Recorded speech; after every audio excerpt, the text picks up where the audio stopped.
Have you ever experienced providing any type of physical or emotional care for an ill or disabled loved one at home? Okay, so for today, we will be dealing with caregiving. Okay, so caregiving, of course, is becoming common in our aging society. It's all about taking care of family member who is elderly or has an illness or disability. Okay, so caregiving may be a little bit stressful, but it's of course rewarding. Okay, so it is about providing care for the physical and emotional needs of a family member or a friend at home.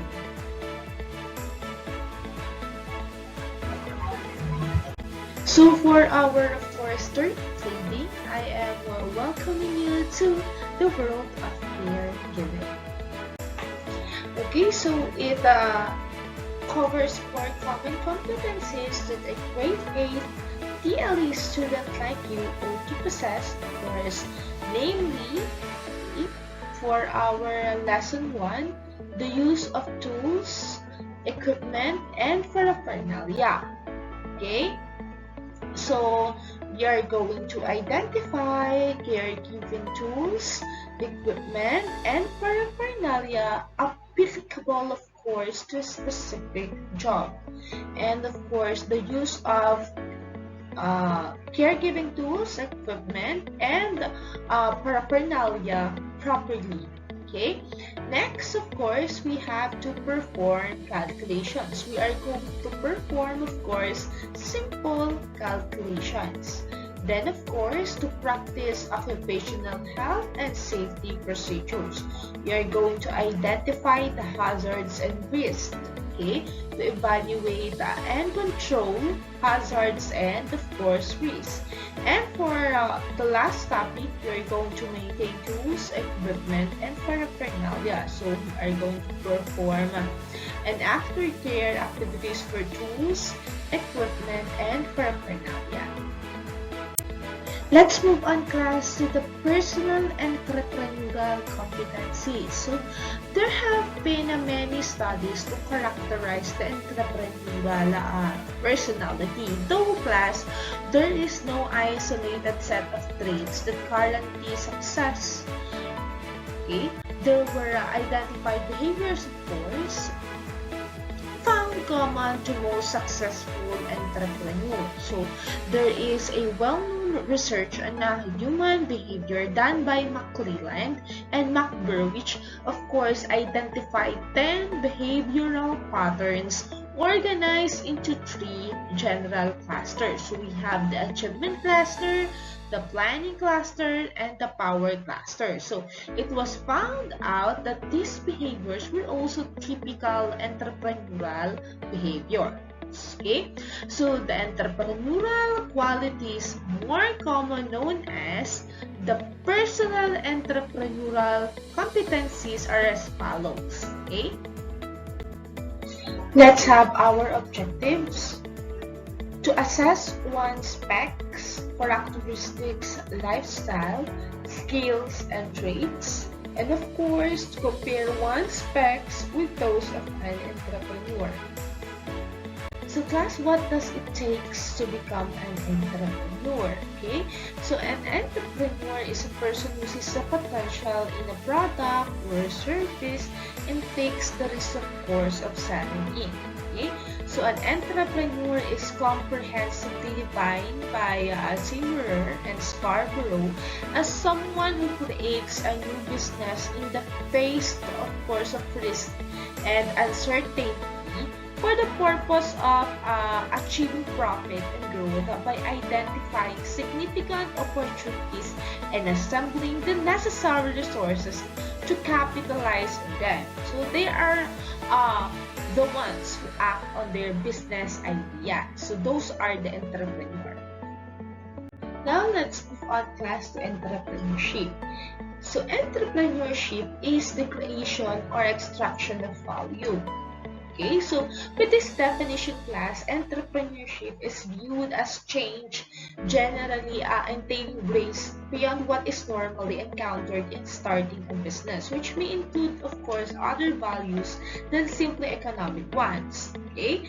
It is also a means on how people caters or offer services in exchange of fee.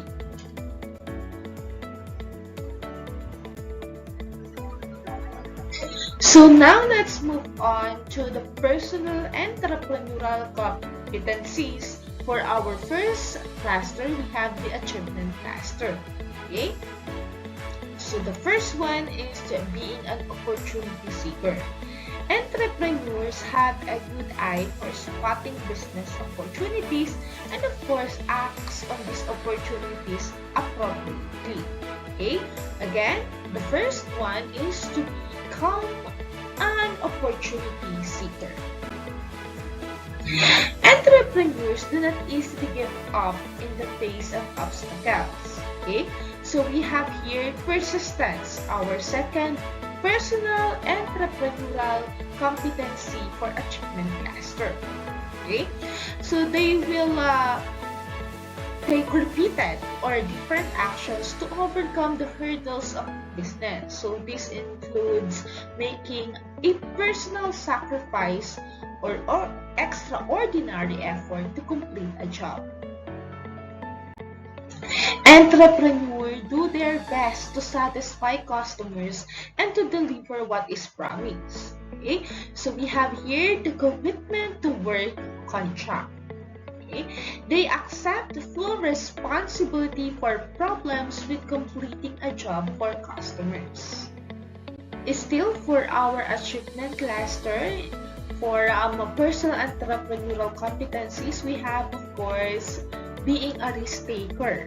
Okay, so we have risk taking. Entrepreneurs are known for taking calculated risks and doing tasks that are, of course, moderately challenging.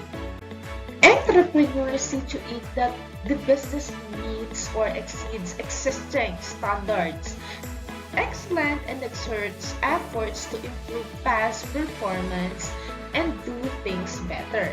So we have here the demand for efficiency and quality. They set high but realistic standards.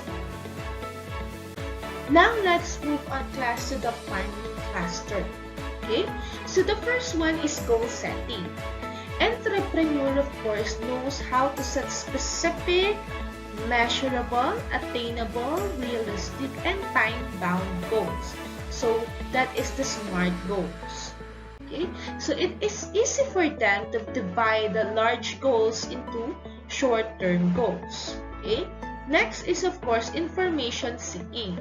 So entrepreneurs update themselves, of course, with new information about their customers, the market, what else, the suppliers, and the competitors. So this is rooted to their innate sense of curiosity. Okay, next we have the systematic planning and monitoring. So entrepreneurs develop and use logical step-by-step plans to reach their goals. Okay, so they monitor progress towards goals and to alter strategies when necessary. Okay, so let's move on to the power cluster. Okay, we have here the persuasion and networking. Okay, entrepreneurs know how to use the right strategies to influence or persuade other people. Okay, so we have because entrepreneurship is all about persuasion, okay, informing the customers. Okay, we have also the self-confidence. Okay, it's all about having a strong belief in themselves and, of course, their own abilities. Self-confidence is very important. It's very necessary, okay, for an entrepreneur. Let's move on to the lifestyle of an entrepreneur. So we have here the sense of freedom and control, flexibility of time, energy and stamina, family support, and of course, professional support. For a sense of freedom and control class, you are going to acknowledge that the success of the business depends mainly on his decisions and actions. Inspires an entrepreneur, of course, to choose the best options for his trade. Okay? We also have the flexibility of time. Okay? An entrepreneur should always have the flexibility of time. Okay, so this gives an entrepreneur the opportunity to choose his own time of work. So this allows him, of course, to perform his committed efforts at the best time he feels being most productive. The energy and stamina. Bear in mind, class, that an entrepreneur is the greatest asset in any business. He must therefore be aware when his body and mind already acquire a sense of rest and relaxation from all the stress that could be physical, mental, or emotional. Okay? And of course, the family support. It is always considered, class, that behind a successful entrepreneur is a supportive group of family. Okay, the family support. Entrepreneurs who encounter conflicts and of course difficulties, especially when it comes to money matters, okay, find it easier to cope up with the current situation when he has people he can lean onto. Okay, the professional support class. Okay, so professional mentors and advisors, for example, the banker, the accountant, the attorney, the consultants, and even other businessmen can provide an entrepreneur with insights, okay, and concentrate more on his strengths and, of course, make modifications on his weakness. Here's the challenge class. Okay, you are going to assess once your personal entrepreneurial competencies. Okay, so for assessing your personal entrepreneurial competencies, you are going to answer the items in the document that I will be sending you, and it is also available in this mark. So read each statement carefully and answer honestly based on how well it describes you. So there are 5 choices are as follows. Okay, we have 5 is equals to always, 4 is equals to usually, 3 is equals to sometimes, 2 is equals to rarely, and 1 is equals to never. So please write the number you have selected in each statement and write your answers in your answer sheet. Okay, so does anyone have any questions? Feel free to send me a message. Thank you, and of course, Happy New Year, class. Goodbye.